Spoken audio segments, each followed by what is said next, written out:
Okay. So इथे बघा table 9.3 enlist atomic and physical properties of elements of what? Carbon family. आता elements of carbon family मध्ये in this group all the three traditional type of elements are present. कोण? तर carbon काय आहे तर non metal आहे. Silicon काय आहे तर मेटलॉइड आहे विच इज ब्रिटल. काय आहे? Brittle like non-metal and it is hard and has a metallic luster. कोण? कोण? सिलिकॉन. सिलिकॉन काय आहे? मेटलॉइड. का मेटलॉइड आहे? कारण तो नॉन मेटल सारखा ब्रिटल आहे आणि हार्ड आणि लस्टरस आहे मेटल सारखा. ठीक आहे. Next germanium. Germanium is also brittle but hard and lustrous metalloid. Tin आणि लेड दोन्ही मेटल आहेत. Tin and lead down the group are corrosion resistant and moderately reactive metals. And moderately reactive metals. Now down the group काय होणार आहे? मी तुम्हाला सांगितलं down the group atomic number काय होत जाणार आहे? वाढत जाणार आहे. atomic नंबरचा डबल atomic मास, डबल प्लस समथिंग atomic मास असतं. atomic नंबरचा डबल प्लस समथिंग काहीतरी व्हॅल्यूज खूप मोठ्या असतील किंवा खूप छोट्या असतील पण down the group atomic number आणि atomic मास काय होत जाणार आहे? वाढत जाणार आहे. आता आपण काय म्हटलं की boron to aluminium atomic mass boron to aluminium atomic size वाढलं आणि अल्युमिनियम टू गॅलियम काय झाला? कमी झाला. इथं तसं काय होत नाही.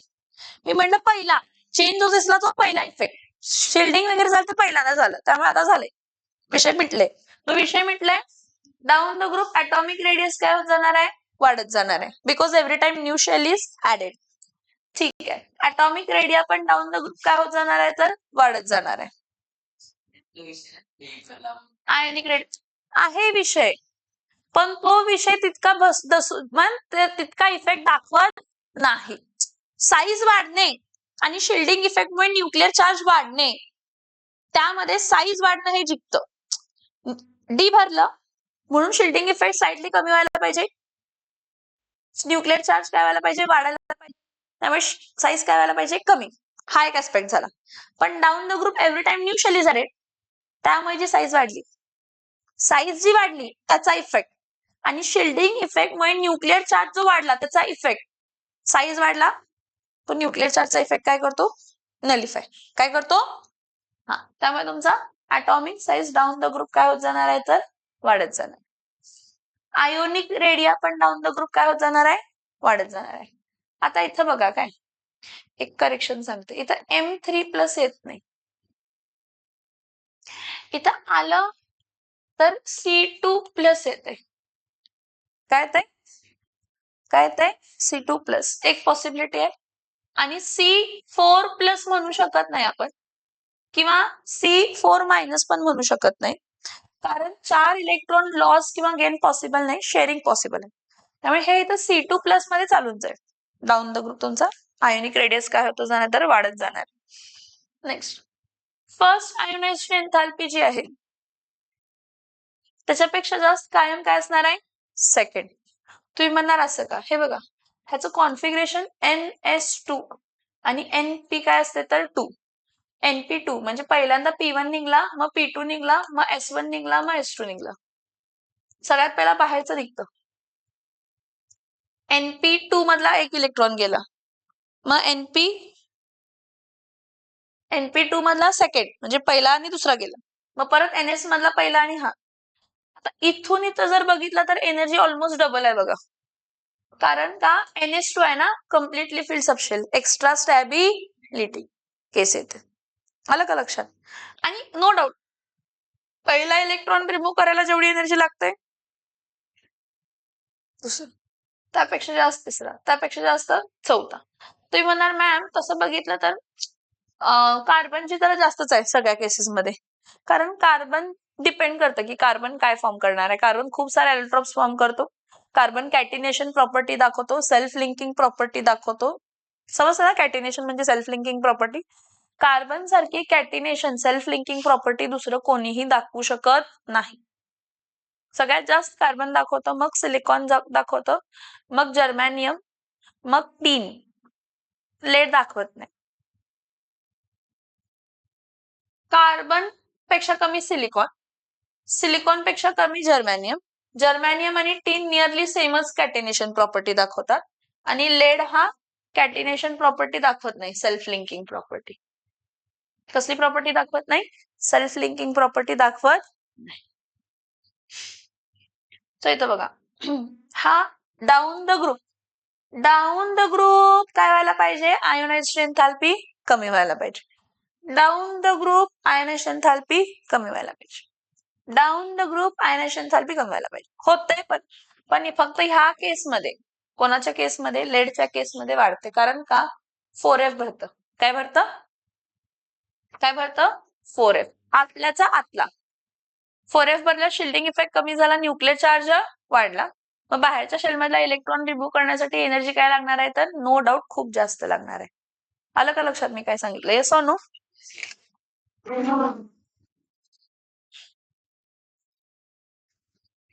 Next, electronegativity. Down the group कमी व्हायला पाहिजे होती. डाऊन द ग्रुप इलेक्ट्रोनेगेटिव्हिटी कमी व्हायला पाहिजे होती, पण इथं नियरली सेम राहते आणि इथं वाढते. इथं तर ठीक आहे, कमी झाली. ह्या दोघांची सेम राहिली कारण इथं 3D भरलं, इथं 3D आणि काय भरलं तर 4D भरलं. इथं 3D, 4D, 5D आणि त्याच्या आधी 4F, त्यामुळे इथं स्लाइटली वाढते.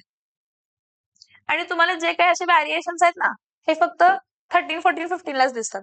16, 17, 18 ला तेवढे काही जास्त व्हॅरिएशन दिसत नाही. तिथं दिसलं तर इलेक्ट्रॉन गेन एन्थाल्पीचाच एक व्हॅरिएशन दिसतो, बाकी कोणाचं व्हॅरिएशन दिसत नाही. डेन्सिटी डाऊन द ग्रुप वाढणार आहे. Melting point down the group कमी होतो. बॉइलिंग पॉइंट पण डाऊन द ग्रुप काय होतं? कमी. परत इथं वाढलं, इथं जे काही वाढलं ते रिझन परत काय असणार आहे? स्ट्रक्चर. 4F 5F नाही, स्ट्रक्चर. लेडचा स्ट्रक्चर आणि तुमच्या टीनचा स्ट्रक्चर. समजते का मी काय सांगते? Yes or no? आता हा ग्रुप 15 आहे. ग्रुप 15 मध्ये कोण कोण आहे? ग्रुप 15 मध्ये नायट्रोजन, फॉस्फरस, आर्सेनिक, अँटीमनी आणि कोण आहे तर bismuth. Down the group atomic number वाढणार, ऍटॉमिक मास वाढणार, ऍटॉमिक रेडियस वाढणार, आयोनिक रेडियस वाढणार, अँटीमनी एक्सेप्शनली कमी झालंय. First ionization enthalpy half filled subshell आहे बाळांनो. ह्याचं कॉन्फिगरेशन कसं आहे माहिती काय? NS2 NP काय आहे तर 3, तर हा P1, P2 आणि P3. मग हे हाफ फील्ड, पहिला जेव्हा तुम्ही इलेक्ट्रॉन रिमूव्ह करताय ते हाफ फील्ड पासून रिमूव्ह करताय, त्यामुळे इलेक्ट्रॉन खूप जास्त एनर्जी खूप जास्त लागत असते. सांगते काय? ठीक आहे. First ionization enthalpy down the group वाढते, सॉरी डाऊन द ग्रुप कमी होते. फर्स्ट पेक्षा सेकंड आयनायझेशन एन्थाल्पी काय असणार आहे? जास्त. सेकंड पेक्षा थर्ड जास्त आणि डाऊन द ग्रुप कमीच होणार आहे. इथं स्लाइटली जरी वाढलेली दिसली तर परत रिझन काय टाकायचा? 4F भरला. काय भरला? काय भरला? 4F. ठीक. इलेक्ट्रोनेगेटिव्हिटी डाऊन द ग्रुप बघा आता. आता बघा परत तो ट्रेंड यायलाय. डाऊन द ग्रुप इलेक्ट्रोनेगेटिव्हिटी काय होत चालली आहे? कमी. काय होत चालली आहे? हा 3 आहे, 2.1 आहे, 2 आहे, 1.9, 1.9 सेम. मग डेन्सिटी डाऊन द ग्रुप काय होते? वाढते. मेल्टिंग पॉइंट बघायचं. मेल्टिंग पॉइंट इथं सगळ्यात पहिला वाढला, परत काय झाला तर कमी, आणि बॉइलिंग पॉइंट वाढत जातात. आणि ह्या पुढे सगळे बॉइलिंग पॉइंट वाढत जातात. ग्रुप 16, ग्रुप 17, ग्रुप 18चे down the group boiling point काय होत जातात तर वाढत जात असतात. ठीक आहे. आता मी तुम्हाला एक विचारते, हे बघा हा ग्रुप 15 आहे ना, ग्रुप 15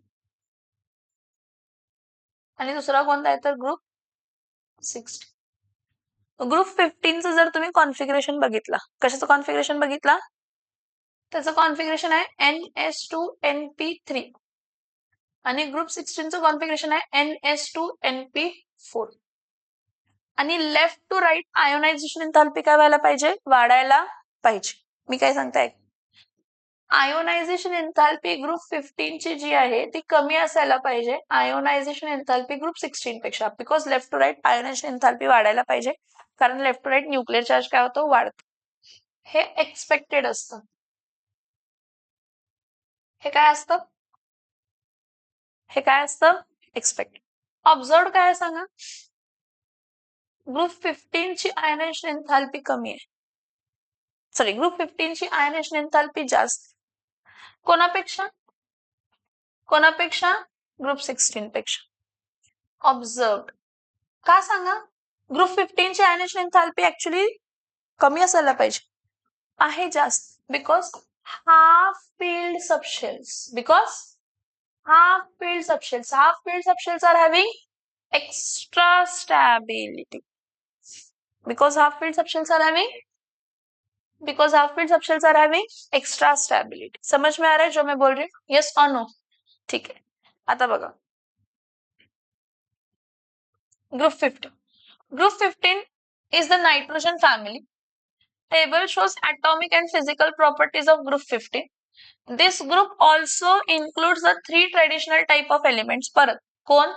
नायट्रोजन गॅशियस स्टेट मध्ये असतो, फॉस्फरस सॉलिड स्टेट मध्ये असतो, पण नायट्रोजन आणि फॉस्फरस दोन्ही नॉन मेटल्स आहेत बाळांनो. काय? हा, here the nitrogen is gaseous आणि फॉस्फरस चुर्रा पडतो ब्रिटल म्हणून नॉन मेटल आहे. आर्सेनिक आणि अँटीमनी काय तर मेटलॉइड्स आहे, किंवा आणि बिस्मथ हा काय तर मॉडरेटली रिएक्टिव्ह काय तर मेटल. कसला रिएक्टिव्ह मेटल आहे? Moderately reactive metal. समजतंय का इथं? Yes or no? Yes or no? ठीक.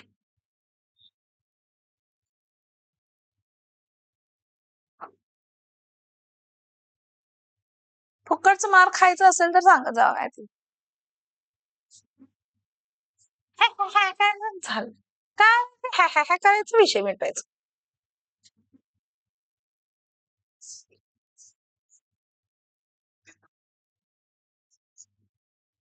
पुढचं पॉइंट आपल्याला केमिकल प्रॉपर्टीज डिस्कस करायचं आहे. त्यासाठी एक कन्सेप्ट समजून घेऊया, ऑक्सिडेशन स्टेट. हा, ग्रुप 13, ग्रुप 14 आणि ग्रुप 15. इथं ऐकून घ्या मी काय सांगू, फटका देणे एकच. ग्रुप 13 जर घेतला तर त्याचं कॉन्फिगरेशन असतंय NS2 NP काय असते तर 1. NS2 NP काय असतंय 1. जर ग्राउंड स्टेट बघितली, हे बघा हे ग्राउंड स्टेट आहे, इथं NS2 NP1 केमिकल बॉन्डिंग मध्ये आपण हा पार्ट बघितलाय. एक्साइटेड स्टेट मध्ये काय होतं, एक पेअर्ड आहे ते अनपेअर्ड होणार आहे, आणि एक पेअर्ड आहे ते अनपेअर्ड होऊन हायब्रिडाइज स्टेट काय येणार आहे तर एक S आणि 2 P. एक S आणि 2 P म्हणजे त्याचं हायब्रिडायझेशन काय झालं तर sp2. आणि ह्याची जॉमेट्री काय असणार आहे सांगा, ट्रायगोनल प्लॅनर. कसली जॉमेट्री असते? ठीक आहे. आता एलिमेंट्स कोणते कोणते आहेत? बोरॉन, अल्युमिनियम, गॅलियम, इंडियम आणि थॅलियम. बाळांनो, डाऊन द ग्रुप जेव्हा डी आणि एफ भरतो, कोणाच्या केसमध्ये? ह्याच्या केसमध्ये इंडियम आणि थॅलियम, म्हणजे 5th आणि 6th पिरियडला. मी काय सांगते लक्ष देऊ का, 3D 4D भरलेलं असतंय. इथं 3D 4D 4F आणि काय भरलेलं असते तर 5D. हे जे डी सबशेल्स आहेत किंवा डी आणि एफ सबशेल्स आहेत, हे भरतात. हे भरल्यामुळे शिल्डिंग इफेक्ट काय झाला? कमी. शिल्डिंग इफेक्ट कमी झाला म्हणजे न्यूक्लिअर चार्ज काय झाला? वाढला. हा न्यूक्लिअर चार्ज वाढतो. जेव्हा न्यूक्लिअर चार्ज वाढतो, ह्यांचा स्पेशली ह्यांचं सांगते मी, त्या केसमध्ये काय होतंय की हे जे एस आहेत ना, हे फील्ड आहेत. एस इलेक्ट्रॉन्स कसे आहेत? फील्ड आहेत. मग हे एस इलेक्ट्रॉन्स फील्ड आहेत आणि त्यांचा न्यूक्लिअर चार्ज वाढला. न्यूक्लिअर चार्ज वाढला म्हणजे हे बघा, ह्याच्या कॉन्फिगरेशन मध्ये थॅलियम जर घेतला तर थॅलियमचा सगळ्यात बाहेर कोण असणार आहे तर 6s2. इंडियमच्या बाहेरचा कोण असणार आहे तर 5s2. आणि इथं कोण असणार आहे तर 5p1 आणि इथं कोण असणार आहे तर 6p1. बाळांनो, हे आतले डी भरल्यामुळे शिल्डिंग इफेक्ट खूपच कमी झाला, न्यूक्लिअर चार्ज खूपच वाढला. मग तो जो काही न्यूक्लिअर चार्ज आहे तो इंटरॅक्ट कोणाबरोबर करणार आहे? आतल्याच्या बरोबर, म्हणजे 6s आणि 5s जे जवळचे आहे. मग हे 5s आणि 6s काय म्हणतात? आम्ही कम्प्लिटली फील्ड आहे, आमचा फोर्स ऑफ अट्रॅक्शन पण चांगला आहे न्यूक्लियस बरोबर, तर आम्ही काय अनपेअरिंग जाणार. त्यामुळे ते काय करतात, नॉर्मली हे ऑक्सिडेशन स्टेट काय दाखवतात? +3. Boron, aluminium, gallium, indium, thallium. पण down the group the ability to show +3 oxidation state decreases and the ability to show +1 oxidation state increases. +1 म्हणजे अनपेअरिंग होणारच. कोणाच्या केसमध्ये? इंडियम आणि थॅलियम, मोस्टली थॅलियम. थॅलियम ही +1च दाखवणार मोस्टली, कारण त्यामध्ये इनर्ट पेअर इफेक्ट सगळ्यात जास्त असणार आहे. इनर्ट पेअर इफेक्ट म्हणजे त्याचा जो 6s चा इलेक्ट्रॉन्स आहेत पेअर्ड, आम्ही अनपेअरिंग जाणार नाही असं म्हणतात, कारण त्यांचा न्यूक्लियर चार्ज खूपच वाढतो, कारण डी आणि एफ भरले. काय भरले? आता ग्रुप 13 नंतर नेक्स्ट बघा, ग्रुप कोण आहे तर 14. ग्रुप 14 मध्ये कोण आहे? NS2 आणि NP2. परत इथं ग्राउंड स्टेट आहे. इथं ग्राउंड स्टेट हा पेअर्ड आहे. इथं किती पेअर्ड आहेत तर इथं 2 आहेत. परत एक्साइटेड स्टेट आणि हायब्रिडाइज स्टेट. एक्साइटेड आणि हायब्रिडाइज स्टेट मध्ये एक पेअर्ड आहे, ते काय होणार आहे तर अनपेअर्ड. मग नॉर्मली हे बघा, जेव्हा ही ऑक्सिडेशन स्टेट आहे तेव्हा -2 ऑक्सिडेशन स्टेट पॉसिबल आहे. -2 म्हणजे काय? ते 2 इलेक्ट्रॉन काय करू शकतात? घेऊ शकतात आणि ऑक्टेट कंप्लीट करू शकतात. किंवा अनपेअर्ड होऊन 4 अनपेअर्ड होऊन ते कोणते ऑक्सिडेशन स्टेट दाखवू शकतात? +4.